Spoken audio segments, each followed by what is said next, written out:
a sense of leadership, a passion for America.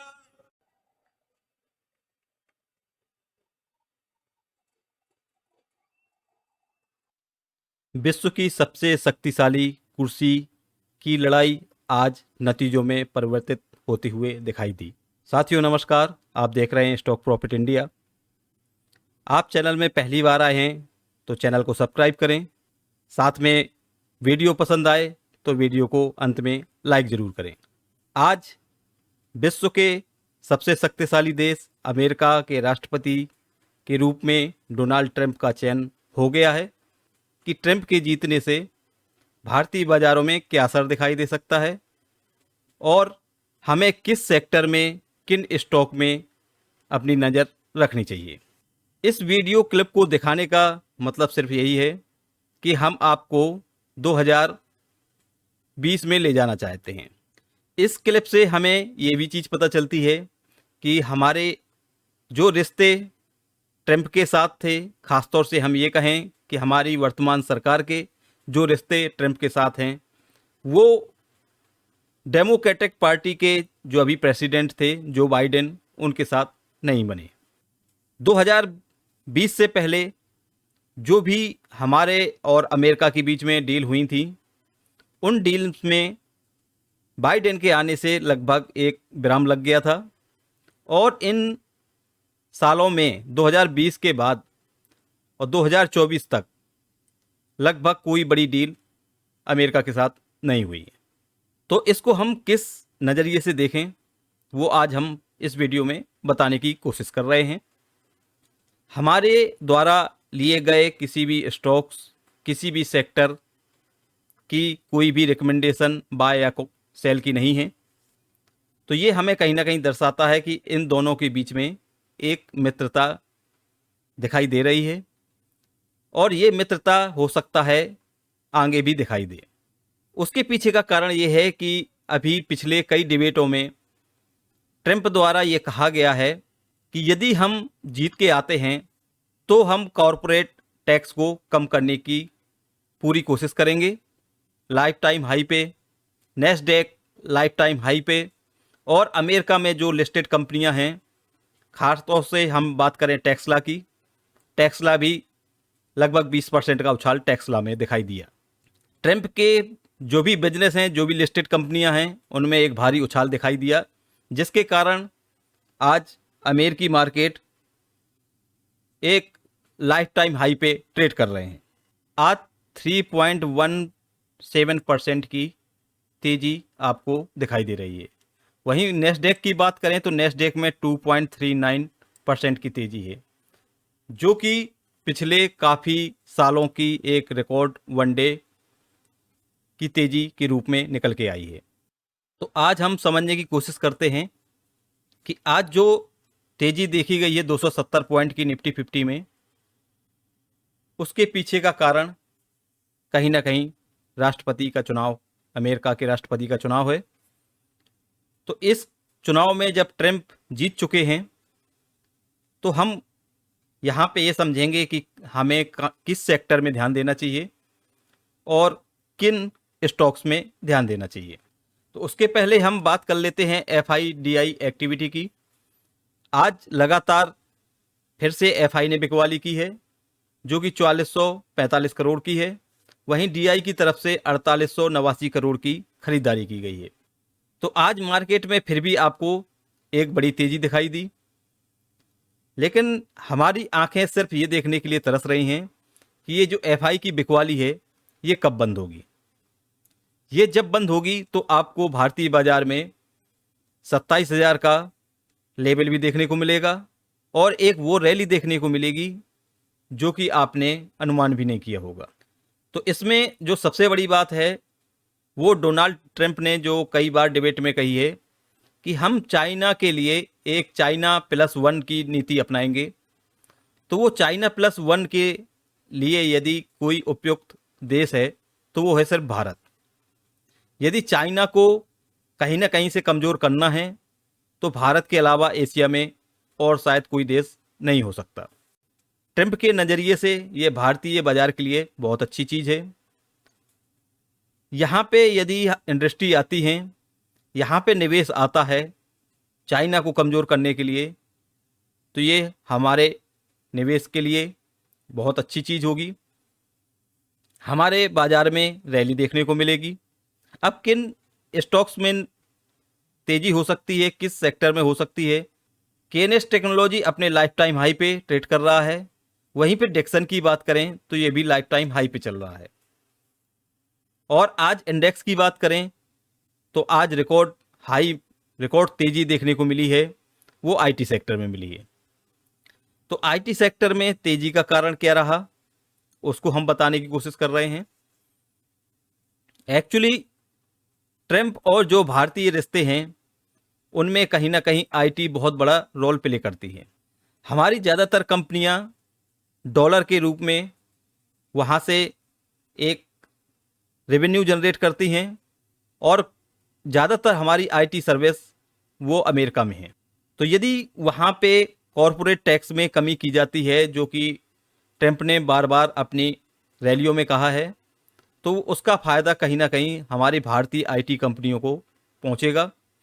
और इसी कयास के साथ वहाँ पे आज रैली देखी गई। वहाँ की रैली आज भारतीय बाज़ार में भी आईटी कंपनियों में देखी गई।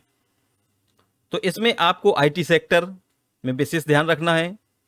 विशेष ध्यान रखना है आपको फार्मा सेक्टर में। आज तेज़ी रही वो केएनएस और डेक्सॉन में, वो इसलिए रही है कि इलेक्ट्रॉनिक क्षेत्र में, ख़ास तौर से डिस्प्ले और सेमीकंडक्टर में, और भारत का कई ऐसे डील हैं जिनका फ़ायदा डिस्प्ले और सेमीकंडक्टर इंडस्ट्री को पहुंचेगा। तो आज तेज़ी आपको सेमीकंडक्टर के जितने भी कंपनियां हैं उनमें तेज़ी दिखाई दी। डिस्प्ले की खास तौर से एक ही कंपनी है डेक्सॉन, वहाँ पे एक बहुत बड़ी रैली दिखाई दी। दूसरा सेक्टर हो सकता है डिफेंस का। एचएएल के लिए जो इंजन अमेरिका से मिलते थे, उसके लिए अभी कुछ दिन पहले हमारे डिफेंस मिनिस्टर भी अमेरिका गए थे और उन्होंने कोशिश की थी कि समय से वो हमें इंजन मिल सकें। तो उनको सप्लाई में जो बाधा थी वो अब कहीं ना कहीं दूर होती हुई दिखाई देगी। तो आपकी नज़र डिफेंस में भी होनी चाहिए। तो ये वो 3 सेक्टर हैं जहाँ पे आपकी नज़र होनी चाहिए। और इनके इंडेक्स की यदि आप टेक्निकल स्टडी करते हैं तो वहाँ पे भी आपको ब्रेकआउट देखने को मिला है। हम इन इंडेक्स की आपको ब्रेकआउट भी दिखाएंगे चार्ट पे। एक कारण और हो सकता है भारतीय बाज़ारों के लिए जो कि अच्छा होगा, वो ये कि ट्रंप के जीतने के बाद कहीं ना कहीं क्रूड ऑयल में एक तेज़ी में विराम लगता हुआ मिलेगा। तो हमारी भारत की डिपेंडेंसी जो ज़्यादातर क्रूड में है, तो ये भारतीय परिप्रेक्ष्य से क्रूड का महंगा ना होना ये भी एक कारण है ये बाज़ारों में तेज़ी का। तो आप न्यूज़ में भी देख सकते हैं कि यहाँ पे कॉरपोरेट आय में कमी का कारण एक बताया गया है आज की तेज़ी के लिए। तो जिस न्यूज़ की चर्चा हम कर रहे थे वो आपके सामने है। डोनाल्ड ट्रंप की जीत से बैंक शेयरों में तेजी, टेस्ला 15% चढ़ा, ट्रंप मीडिया के शेयरों का मूल्य सितंबर से 3 गुना बढ़ा। और वहीं पे यदि हम भारतीय कंपनियों की बात करें तो टीसीएस 4% से ज़्यादा की तेज़ी, इन्फोसिस में 4% से ऊपर की तेज़ी, टेक महिंद्रा में लगभग 4% की तेज़ी, विप्रो में लगभग 4% की तेज़ी। तो ये आज पूरी कहानी आईटी में रही। तो यहाँ पे आज ट्राइडेंट ने अपना रिजल्ट जारी किया है। रिजल्ट बहुत ख़राब है। राइट्स का रिजल्ट भी जारी हुआ है, इसने भी मार्केट की अपेक्षाओं को पूरा नहीं किया, इसका भी रिजल्ट ख़राब है। अच्छा रिजल्ट है ग्रैन्युअल्स इंडिया का। आज हिंदुस्तान जिंक का ओएफएस था जिसके कारण आपको 8% की गिरावट दिखाई दी। जो प्राइस बैंड तय किया गया था वो 505 का था और 513 के आसपास हिंदुस्तान जिंक दिखाई दिया। यदि यहाँ से 480-490 के आसपास मिलता है तो ये अच्छा एक बाइंग जोन होगा हिंदुस्तान जिंक के लिए। साथ में उन कंपनियों की बात करें जिनके चार्ट में स्ट्रेंथ दिखाई दे रही है तो उसमें पीपीएल फार्मा बहुत अच्छा चार्ट है जो कि लगातार अपसाइड शो कर रहा है। वहीं बात करें केम्स की, कृष्णा इंस्टीट्यूट, तो इसमें भी एक अच्छा टेक्निकल चार्ट दिखाई दे रहा है। और बात करें एफएसएल की तो इसके में भी ब्रेकआउट पे ब्रेकआउट दिखाई दे रहे हैं। यदि हम बात करें previous day high delivery percentage की, तो यहाँ पे पहला स्टॉक निकल के आ रहा है लार्सन एंड टर्बो। बहुत अच्छा स्टॉक है और इसने अभी जो रिजल्ट जारी किया है वो मार्केट की अपेक्षाओं को बीट किया है। तो लार्सन एंड टर्बो एस्टीमेट बीट आप साफ देख रहे हैं। दूसरे नंबर पे है आईटीसी, तीसरे नंबर पे है एसबीआई लाइफ इंश्योरेंस, चौथे नंबर पे इन्फोसिस और पांचवें नंबर पे है नेस्ले इंडिया। तो ये ब्लू चिप कंपनियां हैं जहां पे हाई परसेंटेज डिलीवरी दिखाई दे रही है और ऐसी कंपनियों में बड़े प्लेयर द्वारा एक खरीदारी की जाती है और जब वो अपना कोटा पूरा कर लेते हैं तो उसके बाद फिर आपको एक तेजी दिखाई देती है। तो ये वो वक्त होता है, ये वो दौर होता है जहाँ पे इन कंपनियों पे रिटेलर को ध्यान देना चाहिए और ये सही डिमांड जोन होते हैं जहाँ पे इनको उठाते रहना चाहिए। तो ये ऐसी मजबूत कंपनियां हैं जो कि आपके पोर्टफोलियो को एक स्ट्रेंथ देती हैं। अभी बाजार में एक बड़ी गिरावट देखी गई और आप यहाँ से टॉप से देखें तो लगातार एक फॉल दिखाई दिया और ये यहाँ जाके एक थोड़ा सा बॉटम बनाने की कोशिश दिखाई दे रही है। एक्चुअली बाजार में दो प्रकार के करेक्शन होते हैं, एक करेक्शन होता है प्राइस करेक्शन, दूसरा करेक्शन होता है टाइम करेक्शन। तो बाजार ऑलरेडी प्राइस करेक्शन दे चुका है क्योंकि यहाँ से आप लगातार एक नीचे की तरफ बाजार को देख रहे हैं। अब जब प्राइस करेक्शन हो चुका है तो अब बाकी रह गया है टाइम करेक्शन। तो टाइम करेक्शन के लिए आपको थोड़ा सा यहाँ पे वेट करना होगा और निफ्टी 50 जब तक इस दायरे में है, ये दायरा है आपका 24,500 जहाँ पे आज मार्केट क्लोज हुआ है और नीचे की तरफ 23,900। तो ये एक दायरा है यहाँ और यदि मार्केट ऊपर निकलता है और यहाँ यदि सस्टेन करता है कुछ दिन, एक हफ्ते दो हफ्ते यहाँ व्यतीत करके और फिर इस जोन को ब्रेकआउट देता है तो यहाँ पे हम कह सकते हैं कि उसमें चार्ट में एक स्ट्रेंथ आपको दिखाई दे जाएगी। यदि यहाँ से मार्केट शार्पली ऊपर की तरफ जाता है तो ये वी शेप की जो रिकवरी होती है वो कभी सस्टेनेबल नहीं होती है। तो मार्केट को बहुत ज़रूरी है कि यहाँ पे एक टाइम करेक्शन दे। और यदि हम वहीं पे निफ्टी बैंक के चार्ट का अध्ययन करें तो यहाँ पे आप देख पा रहे हों, आपको हम समझाने की कोशिश करते हैं कि यहाँ से एक इसमें प्राइस करेक्शन ऑलरेडी हो चुका है। प्राइस करेक्शन के बाद यहाँ पे आप देखें तो एक चैनल यहाँ पे बनता हुआ दिखाई दे रहा है और इस चैनल में ये कह सकते हैं कि यहाँ पे टाइम करेक्शन भी दिखाई दे रहा है। तो निफ्टी बैंक का चार्ट में ज़्यादा स्ट्रेंथ दिखाई दे रही है हम यदि कंपेयर करें निफ्टी 50 से। तो निफ्टी 50 में हमें दोनों चीज़ नहीं मिली थी और बैंक निफ्टी में हमें दोनों चीज़ दिखाई दे रही हैं। यहाँ पे ऑलरेडी प्राइस करेक्शन, प्राइस के बाद यहाँ पे टाइम करेक्शन और ये एक जोन है। यदि इस जोन में यहाँ से गिरावट होती है तो फिर से आपको वही 50,400 का लेवल और 50,400 के बाद रेजिस्टेंस के रूप में 52,500 का लेवल। तो ये एक जोन है, इस जोन में आप एक वन टाइम, फिर नीचे आता है ये सेकेंड टाइम। तो यहाँ पे आप एक पैटर्न बनने की कोशिश हो रही है और यहाँ से यदि ये ब्रेकआउट होता है तो हम ये कह सकते हैं कि इसके चार्ट में ज़्यादा स्ट्रेंथ है और ये ब्रेकआउट आपको 54,500 की तरफ ले जाएगा। ये चार्ट निफ्टी आईटी इंडेक्स का है। इसकी चर्चा हमने कल के वीडियो में भी की थी और इसकी चर्चा हम आज भी कर रहे हैं। कल भी हमने बताया था कि यहाँ पे एक बॉटम बनता हुआ दिखाई दे रहा है और ये बॉटम यदि इस ट्रेंड लाइन को ब्रेक करता है तो आप ये मान सकते हैं कि आईटी में यहाँ से एक रिवर्स दिखाई देगा। तो वो चीज़ आज हमको दिखाई दे गई है, एक अच्छा मजबूत कैंडल यहाँ पे दिखाई दे रही है। साथ में हमारी जो ट्रेंड लाइन थी रेजिस्टेंस के रूप में काम कर रही थी 41,200 की, वो भी ब्रेक हो गई है। आज 42,000 का लेवल भी निफ्टी आईटी इंडेक्स ने सक्सेसफुली ब्रेक कर दिया है। हम निफ्टी फार्मा की बात करें तो फार्मा इंडेक्स में भी आज एक ब्रेकआउट दिखाई दिया है।